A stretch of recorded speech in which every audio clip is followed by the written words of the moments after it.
Hindi na lang mga naglalakihang Pogo Hub ang pugad ngayon ng krimen at iligal na gawain. Mayroon na rin kasing nagsulputan ng mini scam hubs na mga Pinoy ang nagpapatakbo. Ngayong linggo naman inaasahan na sasampahan ng reklamo si suspended Mayor Alice Go dahil sa natagpuang Pogo sa Bamban, Tarlac. Nasa frontline ng balitang yan, si Rainiel Pawit.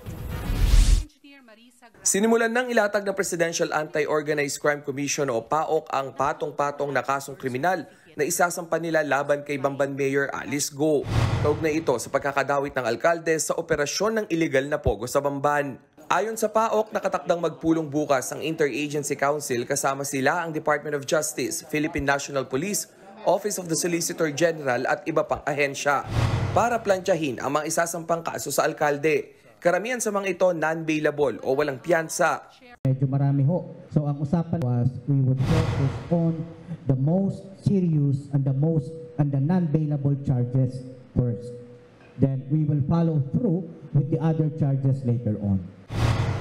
Bukod kay Mayor Go, kasama rin sa sasampahan ng reklamo ang iba pang sangkot sa operasyon ng iligal na Pogo sa Bamban. Hindi muna idinetalye ng PAOK ang mga kaso para hindi raw makapaghanda ang kampo ng alkalde. Pero kinumpirma ng ahensya na may mga bago silang ebidensya na magpapatunay sa kaugnayan ng alkalde sa iligal na operasyon ng Pogo. Sentro ngayon ng investigasyon ng PAOK at Senado si Mayor Go dahil sa sinasabing kaugnayan niya sa Zunyu 1 Technology na ni-raid ng mga pulis nitong Marso.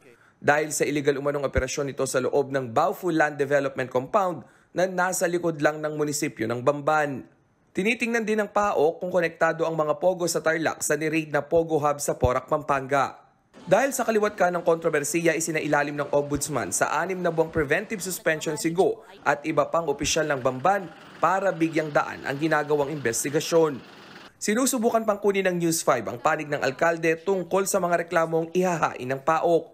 Pero wala pang tugon ang kanyang abogado. Bukod sa mga Pogo Hub, kinumpirma rin ng PAOK na may nagsulputan na rin ngayong maliliit na scam hub. Kalimitan daw nasa likod nito ang mga dating empleyado ng mga ni-raid na Pogo na pinapakawalan kalaunan dahil kulang ang ebidensya para kasuhan sila. Sa ngayon, sinimulan na ring tugisin ng PAOK ang mga scam hub.